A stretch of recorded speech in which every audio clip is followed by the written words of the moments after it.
kan bukan bidan atau dokter. Kenapa itu? Nggak tahu ya, kemarin waktu ibu mandi, terus ibu teraba ada benjolan sama keras gitu di payudara ibu. Wah Bu, aku pernah baca loh Bu di majalah tentang benjolan di payudara itu bahaya Bu. Tapi aku lupa penyakitnya apa tapi yang jelas bahaya banget Bu. Alah, kamu suka banget sih Putri. Iya beneran Mbak, aku pernah baca di majalah tapi aku lupa. Masa sih, penyakit apa emangnya Put? Nah itu masalahnya Bu, aku lupa. Udah lah Bu, nggak usah dipercaya. Si Putri kan yang suka ngasal. Apa sih? Nanya aja. Sudah kalian berantem terus. Besok kalian mau sekolah. Kita mau bangun pagi-pagi sahur. Sana tidur. Besok ayah sama ibu mau pergi ke bidan. Yaudah, baik kita tidur. Nanti cuma ayah dulu mau bidan. Tidur lah ya Bu, Pak. Ya Bu, ayah. Sore harinya, ayah dan ibu pergi ke tempat bidan Mila. Minta ibu bidannya apa ibu? Iya ya. Assalamualaikum Ibu Bidan. Waalaikumsalam. Waalaikumsalam Bu, Pak. Ada apa Bu? Jadi begini Mbak, saya mau ngobatin istri saya. Oh iya. Kita masuk dulu Kak. Ya, terima kasih, Mbak. Masuk Bu, Pak. Permisi Bu Bidan. Iya, Ibu Bapak sudah duduk Bu. Iya. Baik Ibu, Bapak, perkenalkan saya Bidan Mila, bidan di desa ini. Ada yang bisa saya bantu Bu?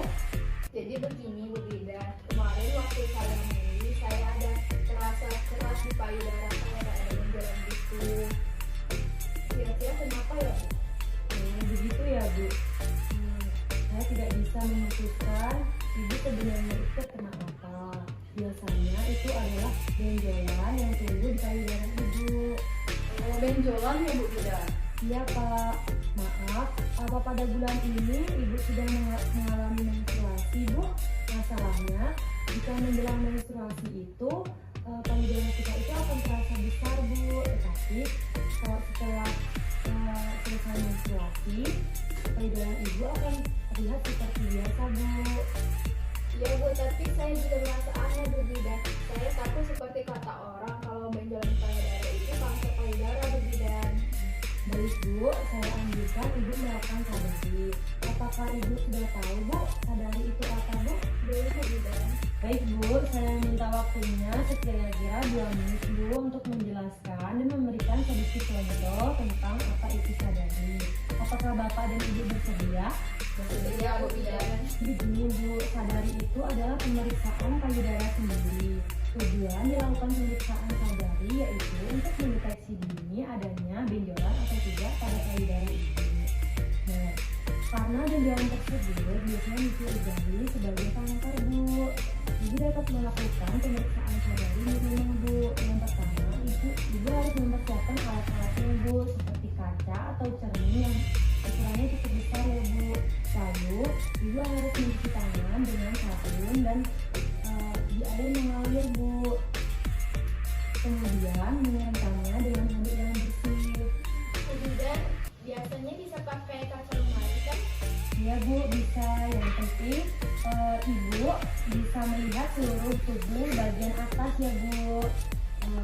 Selanjutnya Ibu memperhatikan payudara Ibu itu melalui kaca Bu. Sementara kedua tangan itu lurus ke bawah Bu, gitu. Terus sambil memperlihatkan dengan cermat dan teliti apakah simetris atau sejajar dan antara kiri dan kanan itu sama atau tidak ya Bu ya. Nah, terus Ibu harus memperhatikan juga puting susunya Bu. Terus juga melihat perubahan kulitnya Bu, terus normal atau tidak. Kemudian melihat Bu payudaranya itu terdapat luka atau tidak juga Bu. Itu ya Bu Bidan. Iya Ibu. Lalu Ibu memperhatikan payudaranya itu di sebelah kaca, sementara kedua tangannya itu lurus Bu. Oh, seperti itu ya Bu Bidan. Iya Bu. Lalu memperhatikan kembali payudara di depan kaca, sementara kedua tangan itu lurus ke atas ya Bu ya, sambil memperhatikan apakah ada tarikan pada permukaan kulit Bu. Selanjutnya Ibu memperhatikan kedua payudara dengan kedua tangan di pinggang. Perhatikan secara khusus seperempat bagian payudara sebelah luar atas kanan maupun kiri Bu, dan memijat daerah Sekitar putih susu secara perlahan bergantian kanan dan kiri dari areola, Bu. Oh, berarti susah gampang ya Bu Bidan. Iya, Bu. Baik, dari penjelasan yang mengenai pemeriksaan payudara sendiri, apakah ada yang belum jelas, Bu? Enggak ya Bu, insya Allah sudah jelas. Baik, Bu, kalau sudah jelas, kalau nanti ada masalah atau ingin mengetahui informasi, Ibu bisa datang kembali ya, Bu. Oh iya, baik. Terima kasih Bu Bidan. Iya, Pak, sama-sama. Ya Bu, saya pamit dulu. Ya, saya pamit. Assalamualaikum. Oh ya, silakan masuk dulu. Baiklah, sebelumnya saya data dulu ya Bu. Dari Ibu dulu ya. Ibu namanya siapa? Ibu Reva, Ibu Reva. Usianya 24 tahun. 24 tahun. Alamatnya? Di Tengah Padang. Usia kehamilannya? 8 minggu Bu. Nah, terus untuk adiknya namanya siapa? Media Ibu Bidan. Media. Usianya berapa? 19 tahun. 19 tahun. Alamatnya? Tengah Padang. Oh sama ya? Ini adiknya? Iya. Baiklah, untuk ibu dan adik ini keluhannya ada apa ya? Kalau saya sendiri tuh sering lemas, kunang-kunang gitu Bu Bidan. Nah kalau adiknya ada keluhan apa dek? Jadi begini Bu Bidan, kalau saya habis tidur tuh kan langsung berdiri, nah itu tuh langsung pusing gitu Bu Bidan. Jadi dari keluhan ibu sama adik nih, kalian itu mengidap anemia. Nah sebelumnya untuk memastikannya kita periksa dulu ya. Dari siapa dulu nih? Saya Mama? dulu, Bu Bidan. Oh ya.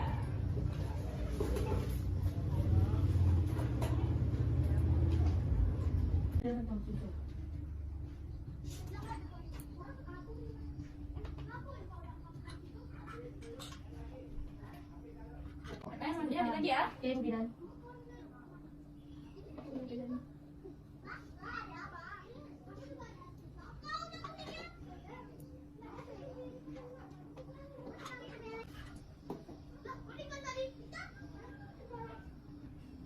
Nah baiklah, untuk hasilnya ini yang ibu ini di bawah 11 ya Bu. Di sini tadi berada di 10. Nah sedangkan untuk yang adiknya, untuk yang adik ini juga rendah ya, hampir mendekati 10 juga. Bisa dilihat ya. Ya Ibu Bidan. Jadi berdasarkan pemeriksaan tadi itu sudah pasti ya untuk ibu dan adik ini itu terkena anemia.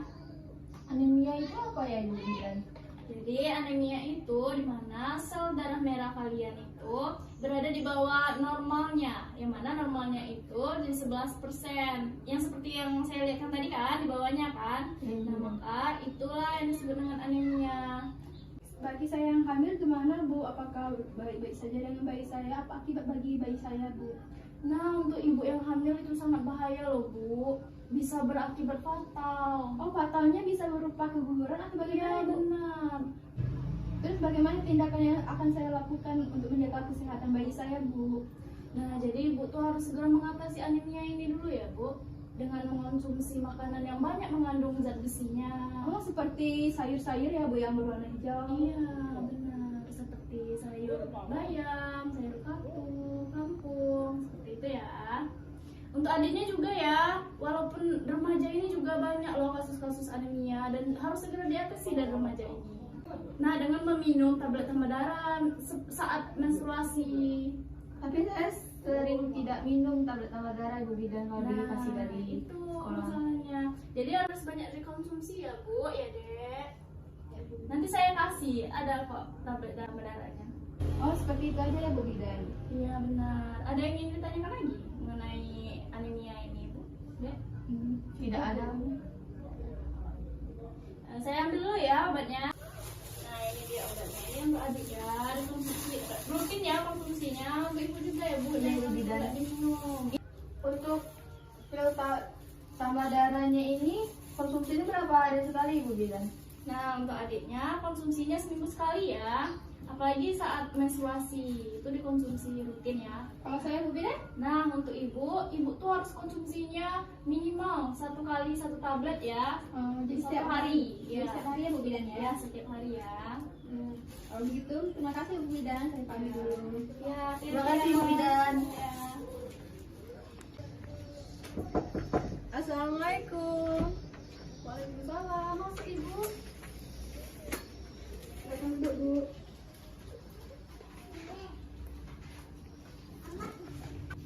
Jadi ada apa Bu? Jadi gini Bu, kemarin kan saya USG, jadi bayi saya sungsang. Saya pengen lahiran normal, itu boleh nggak sih Bu? Oh sebentar ya Bu, saya tanya dulu nama Ibu siapa Bu? Mitri. Umur Ibu? 23 tahun. 23 tahun. Alamat Ibu di mana Bu? Mana kata? Oh berarti dekat sini ya Bu. Oh jadi Ibu harus periksa dari dokter ya Bu, dinyatakan bahwa bayi Ibu sungsang. Iya. Oh jadi begini ya Bu, jadi dinyatakan sungsang apabila ia berada di dalam rahim dengan posisi kepala di atas, sehingga pada saat persalinan normal pantat atau kaki si kecil yang keluar terlebih dahulu dibandingkan dengan kepala atau posisi yang normalnya Ibu. Jadi begini ya Ibu, dikarenakan Ibu sungsang maka Ibu tidak bisa melahirkan secara normal. Jadi Ibu harus melakukan operasi ya Bu, operasi sesar. Saya kan masih beberapa bulan lagi ya Bu lahirannya. Posisi bayi saya itu bisa berubah nggak Bu? Oh, sekarang kan keadaannya bayi Ibu itu kan posisinya melintang kan Bu, bisa untuk merubah posisinya. Yang pertama itu dengan memiringkan panggul, di mana posisi ini diawali dengan berbaring telentang ya Bu. Angkat sedikit panggul, lalu letakkan bantal di bawah panggul. Diikuti dengan gerakan menekuk lutut.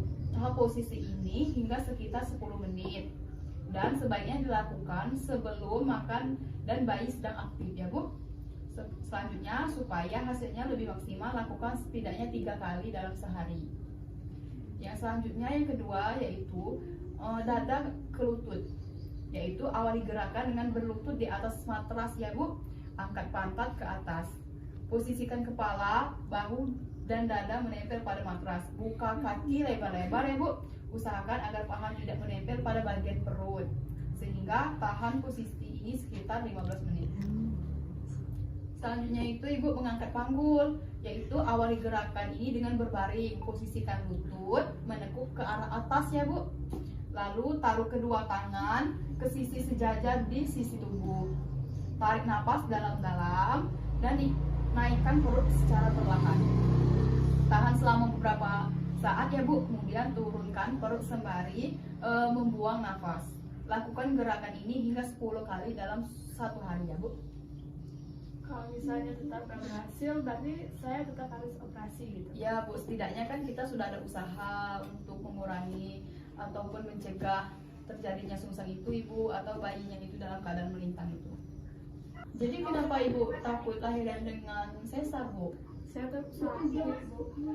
Oh Ibu jangan khawatir ya Bu, sekarang ini sudah ada operasi modern Bu, yaitu dengan mengurangi rasa sakit itu Bu, dengan alat-alat yang canggih, dengan dokter-dokternya yang sudah spesialis Bu. Baik Bu, jika bayi saya masih tetap sungsang, saya akan persiapkan diri saya buat sesar. Ya Bu.